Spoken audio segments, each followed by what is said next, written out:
Hello friends, welcome to my channel. तो चलिए देखते हैं आज डेली करंट अफेयर आर्टिकल्स, फिर उस पर बेस्ड क्यूज देखेंगे। तो जो हमारे चैनल पर नए हैं, चैनल को सब्सक्राइब जरूर कर लें ताकि आपको नोटिफिकेशन जो है मिलता रहे। ठीक है, तो आइए देखते हैं। कर नेपाल ने भीमस्टिक चार्टर को स्वीकृति प्रदान की। तो देखते हैं इसमें क्या है। कर नेपाल की संघीय संसद में बहु क्षेत्रीय तकनीकी और आर्थिक सहयोग के लिए बंगाल की खाड़ी पहल भीमस्टिक चार्टर की स्वीकृति क्षेत्रीय सहयोग एवं आर्थिक समृद्धि की दिशा में एक महत्वपूर्ण कदम है। कर भीमस्टिक चार्टर को 5वें भीमस्टिक शिखर सम्मेलन 2022 के दौरान अपनाया गया था। कर चार्टर सदस्य देशों के बीच सहयोग के सिद्धांतों और संरचनाओं को निर्धारित करने वाले मूलभूत दस्तावेज के रूप में कार्य करता है। नेपाल के अलावा भीमस्टिक के अन्य 6 सदस्य देश पहले ही भीमस्टिक चार्टर का समर्थन कर चुके हैं। ठीक है, तो नेपाल के अलावा भीमस्टिक के अन्य 6 सदस्य पहले ही क्या है, भीमस्टिक चार्टर का समर्थन कर चुके हैं। करा है वर्ष 1997 में गठित भीमस्टिक बंगाल की खाड़ी क्षेत्र के देश के बीच आर्थिक समृद्धि, सामाजिक प्रगति, वैज्ञानिक उपलब्धि, शांति और स्थिरता पर केंद्रित है। करा इसे प्रारंभ में बीस्ट ईसी कहा जाता था, ठीक है, के रूप में जाना जाता था। तो यहाँ पे क्या है, बांग्लादेश है, आई से इंडिया हो गया, एस से श्रीलंका और टी से थाईलैंड हो गया। और यहाँ पे इकोनॉमिक कॉरपोरेशन बोल सकते हैं, आर्थिक सहयोग, ठीक है, के रूप में जाना जाता है। संगठन में अब 7 सदस्य देश हैं। अब है बांग्लादेश, भूटान, भारत, म्यांमार, नेपाल, श्रीलंका और थाईलैंड शामिल है। ठीक है, अब भीमस्टिक कहा जाता है, बस उसमें आपको नेपाल का वैसा कुछ ट्रिक नहीं दिखेगा, तो याद रखना है। ठीक है, भारत भीमस्टिक को अपनी एक इष्ट नीति का अभिन्न अंग मानता है। कर जो हिंद महासागर में व्यापार और सुरक्षा हितों को आगे बढ़ाते हुए दक्षिण पूर्व एशिया में क्षेत्रीय सहयोग को बढ़ावा देता है। कर यह क्वाड देशों के इंडो पैसिफिक दृष्टिकोण के साथ भी संरेखित है। ठीक है, चलिए देखते हैं आगे। एंटी डोपिंग प्रोब क्या होता है। कर हाल ही भारत ने चीन और जापान से रबड़ उद्योग में इस्तेमाल होने वाले अघुलनशील सल्फर के आयात की डंपिंग रोधी जांच शुरू की है। कर व्यापार उपचार महानिदेशालय एंटी डंपिंग, काउंटरवेलिंग शुल्क और सुरक्षा उपायों सहित सभी व्यापार उपचारात्मक उपायों को प्रशासित करने हेतु वाणिज्य एवं उद्योग मंत्रालय के तहत शीर्ष राष्ट्रीय प्राधिकरण है। कर यह घरेलू उद्योगों और निर्यातकों को विदेशों द्वारा उनके खिलाफ शुरू की गई व्यापार उपाय जांच का जवाब देने में सहायता प्रदान करता है, जिससे इन्हें व्यापार रक्षा सहायता प्रदान की जाती है।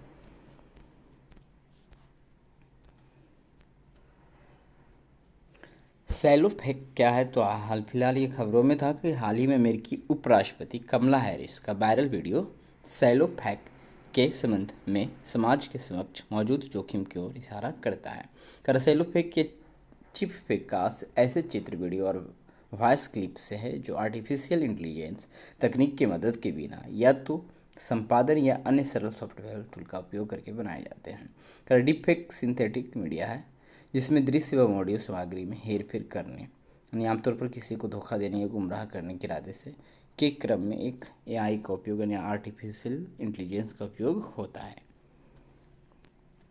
करें इन्हें जनरेटिव एडवर्सरियल नेटवर्क यानी गैन्स नामक तकनीक का उपयोग करके बनाया जाता है, जिसमें 2 प्रतिस्पर्धी तंत्रिका नेटवर्क शामिल है, एक जनरेटर और एक डिस्क्रिमिनेटर। विश्व आर्थिक मंच की वैश्विक जोखिम रिपोर्ट 2024 में भी एआई संचालित गलत सूचना और दुष्प्रचार को अगले 2 वर्षों में सबसे गंभीर जोखिम के रूप में संदर्भित किया है। आगे आप देख सकते हैं कृत्रिम सूर्य क्या होता है, वो तो ठीक है, पता ही इसको, लेकिन हाल फिलहाल क्या है, परीक्षण किया है। हाल ही में दक्षिण कोरिया के वैज्ञानिकों द्वारा परमाणु संलयन अनुप्रयोग में प्लाज्मा अवस्था में 48 सेकेंड के लिए 100 मिलियन डिग्री सेल्सियस के तापमान को बनाए रखते हुए एक नए विश्व रिकॉर्ड की घोषणा की। यह सूर्य की ओर से 7 गुना अधिक तापमान है। यह उपलब्धि परमाणु संलयन द्वारा स्वच्छ ऊर्जा के दोहन हेतु एक महत्वपूर्ण मील का पत्थर है, क्योंकि यह बड़े पैमाने पर सूर्य की कोर के बराबर तापीय ऊर्जा उत्पादन करने की क्षमता को प्रदर्शित करता है। टोकामेक तो international thermonuclear experimental reactor ITR वर्ष 1985 में लॉन्च किया गया 35 देशों का एक सहयोगात्मक प्रयास है जिसमें भारत भी सदस्य है। यह फ्रांस में स्थित है। कर यह बड़े पैमाने पर कार्बन मुक्त ऊर्जा स्रोत के रूप में परमाणु संयंत्र की क्षमता को प्रदर्शित करने पर केंद्रित है। चलिए आगे देखते हैं। दक्षिण भारत में जल संकट चर्चा में क्यों है, तो कह रहा दक्षिण भारतीय राज्य विशेष रूप से कर्नाटक, तमिलनाडु, आंध्र प्रदेश और तेलंगाना प्रमुख जलाशयों में जल स्तर काफ़ी कम होने के कारण गंभीर जल संकट का सामना कर रहे हैं। कर दक्षिण भारतीय राज्यों में जल संकट की वर्तमान स्थिति क्या है। कर वर्तमान जल स्थिति कर केंद्रीय जल आयोग के अनुसार कर्नाटक, तमिलनाडु, आंध्र प्रदेश और तेलंगाना में अधिकांश प्रमुख जलाशय अपनी क्षमता के केवल 25% या उससे भी कम भरे हुए हैं। कर्नाटक में तुंगभद्रा और आंध्र प्रदेश तेलंगाना सीमा पर नागार्जुन सागर जैसे उल्लेखनीय बांध अपनी पूरी क्षमता का 5% या उससे कम भर गए हैं। कर तमिलनाडु में मेट्टूर बांध और आंध्र प्रदेश तेलंगाना सीमा पर श्रीशैलम बांध में भी जल स्तर कम हो रहा है। यहाँ उनकी क्षमता का 30% ही कम जल रह गया है। कर सभी क्षेत्रों में जल स्तर की तुलना किया जाए तो दक्षिण क्षेत्र सबसे अधिक प्रभावित है, जहाँ इस बार जलाशय सामूहिक रूप से अपनी क्षमता का केवल 23% ही भर पाए थे। यह भर पाए हैं, जो पिछले वर्ष और 10 वर्ष के औसत से काफ़ी कम है। इसके विपरीत उत्तरी, मध्य, पश्चिमी और पूर्वी भारत जैसे अन्य क्षेत्रों में जलाशयों का स्तर उनके 10 वर्ष के औसत के करीब है। केरल में अपवाद है कि केरल उन दक्षिणी राज्यों में से एक है जहां अधिकांश प्रमुख बांधों में उनकी क्षमता का कम से कम 50% जल भरा हुआ है। कर हालांकि इडुक्की, इदम, आल्यार, कलाडा और काकी जैसे जलाशयों में अपेक्षाकृत बेहतर जल स्तर होने का अनुमान है। तो कुछ पॉइंट और देख सकते हैं। दक्षिण भारत में जल संकट के क्या कारण है, इसको आप लॉन्ग करके लिख सकते हैं। सिर्फ पॉइंट देख सकते हैं। वर्षा की कमी और अल नीनो प्रभाव, इसके कारण भी जल संकट वहाँ पैदा होता है, क्योंकि अल नीनो से बारिश क्या होता है, उसके प्रभाव से कम होता है, मानसून प्रभावित होता है। विलंबित मानसून और मानसून के बाद की कमी, तो बात वही है वहाँ से। कर तापमान वृद्धि और वाष्पीकरण, इसके कारण भी जल संकट पैदा हुआ। भूजल की कमी, जल स्रोतों का प्रदूषण और कुप्रबंधन और असमान वितरण। ठीक है, भारत में भूजल संकट से निपटने के लिए प्रमुख सरकारी योजनाएं क्या चल रहा है, तो करा जल संरक्षण के लिए मनरेगा है, जल क्रांति अभियान है, राष्ट्रीय जल मिशन है, अटल भूजल योजना है, जल जीवन मिशन है और राष्ट्रीय स्वच्छ गंगा मिशन। देख सकते हैं पैरा फसल प्रणाली, तो पैरा क्रॉपिंग सिस्टम क्या है, तो देखते हैं। संदर्भ, चावल प्रति पहल के माध्यम से ओडिशा सरकार द्वारा जलवायु लचीली कृषि पैरा फसल प्रणाली को बढ़ावा दिया जा रहा है। कर प्रमुख बिंदु, ओडिशा सरकार द्वारा पुनर्योजित कृषि पद्धतियों एवं कृषि उत्पादन में सुधार लाने के प्रयास के लिए वर्ष 2022-23 में रबी सीजन के दौरान पहली बार चावल प्रति प्रबंधन परियोजना लागू किया गया। चावल प्रति प्रबंधन पहल कर, यह पहल एक सरल और प्रभावी वैज्ञानिक दृष्टिकोण है। उद्देश्य, मिट्टी की नमी का इष्टतम उपयोग करना, फसल से घनता बढ़ाना, दालों और तिलहनों का उत्पादन बढ़ाना, मिट्टी के स्वास्थ्य को बनाए रखना, उपज के लिए बेहतर बाजार उपलब्ध कराकर किसानों की आय में वृद्धि करना। फिर है, इस पहल के माध्यम से चावल की फसल के बाद बची हुई बिना फसल वाली भूमि का उपयोग किया जाता है। क्या कर रहा है, इस पहल के माध्यम से चावल की फसल के बाद बची हुई बिना फसल वाली भूमि का उपयोग किया जाता है। कर इस योजना के तहत मूंग, काला चना, मटर, बंगाल चना, घास मटर, मसूर, सरसों और तिल सहित 8 फसलों को लक्षित किया गया है। कर यह योजना प्रदेश के सभी 30 जिलों में क्रियान्वित की जा रही है। आगे है महत्व की, इस कार्यक्रम में सूक्ष्म पोषक तत्वों के अनुप्रयोग के माध्यम से संतुलित पोषक तत्व प्रबंधन के महत्व पर जोर दिया गया है। इस पहल के तहत मिट्टी की उर्वरता और पोषक तत्वों के स्तर को सुनिश्चित करना तथा फसल की पैदावार में सुधार करना है। चलिए आगे देखते हैं। करा पैरा या रिले उटेरा फसल प्रणाली क्या है, थोड़ा इसके बारे में जानते हैं। वो तो उड़ीसा सरकार लागू कर रहा है, लेकिन होता क्या कर रहा है, यह बहुफसलीकरण की एक विधि है। ठीक है, ये ध्यान देना है। कर इस प्रणाली में चावल की कटाई से लगभग 2 सप्ताह पहले जो है मसूर, लथीरस, उदरबीन, मूंग के बीज को धान की खड़ी फसल में बोया जाता है। कर यह इस प्रणाली में चावल की कटाई के समय मिट्टी में बची हुई नमी सामान्यतः छोटी अवधि की दलहन और तिलहन फसल उगाने के लिए पर्याप्त होती है। कर यह टिकाऊ फसल, गहनता और भूमि उत्पादकता को बढ़ावा देने के लिए संसाधनों का उपयोग करने का एक कुशल तरीका है। कर ओडिशा जलवायु लचीली कृषि को बढ़ावा देने के लिए इस तकनीक का उपयोग कर रहा है। यह प्रणाली पूर्वी उत्तर प्रदेश, ठीक है, बिहार, पश्चिम बंगाल, छत्तीसगढ़ और ओडिशा में प्रचलित है। लाभ क्या है? चावल की फसल की कटाई के बाद जुताई के साथ बुआई करने की तुलना में जोड़ीदार फसल से मसूर की अधिक पैदावार होती है। करिया प्रणाली में जुताई, निराई, सिंचाई और उर्वरक जैसे कृषि संबंधी अनुप्रयोग की आवश्यकता नहीं होती है। करिया इस प्रणाली में चावल की किस्म दालों की उत्पादकता तय करती है। आइए देखते हैं, पृथ्वी से लगभग 66 प्रकाश वर्ष दूर एक नए ग्रह की खोज चर्चा में क्यों है? तो हाल ही में वैज्ञानिकों ने ब्रह्मांड में पृथ्वी से लगभग 66 प्रकाश वर्ष दूर एक नए ग्रह की खोज की है। प्रमुख बिंदु। करें इस ग्रह की खोज कैलिफोर्निया विश्वविद्यालय ने द्वारा की गया है, ये याद रखना है। करें यह ग्रह तारा HD 104067 एक तारा है की परिक्रमा कर रहा है। करिया प्रत्येक 55 दिनों में इसकी परिक्रमा पूरी करता है, ये जो नया ग्रह खोजा गया है। करिया विशाल गैसों का एक गोला है। यह इस ग्रह ही पढ़िए इस ग्रह पर ज्वालामुखी प्रक्रिया के कारण इसका तापमान 2300 डिग्री सेंटीग्रेड यानी कि 4172 डिग्री फ़ारेनहाइट तक है। करें इससे यह पिघला हुआ एवं चमकदार प्रतीत होता है। इस ग्रह की सतह का तापमान टंगस्टन को भी पिघला सकता है, जो 3422 डिग्री सेल्सियस पर पिघल जाता है। इससे यह ग्रह निर्जन बना हुआ है। वैज्ञानिकों द्वारा किए गए अध्ययन में 2 अतिरिक्त ग्रहों की भी जानकारी दी गई है। इनमें एक यूरेनस के आकार का है, जो अपने तारे के चारों ओर 14 दिन में एक चक्कर लगा लेता है। दूसरा, जिसका नाम TOI 671301 है, यह पृथ्वी से लगभग 30% बड़ा है। यह केवल 2.2 दिनों में अपने तारे के चारों ओर एक चक्कर लगा लेता है। ठीक है, एक दूसरा यहाँ पे और है।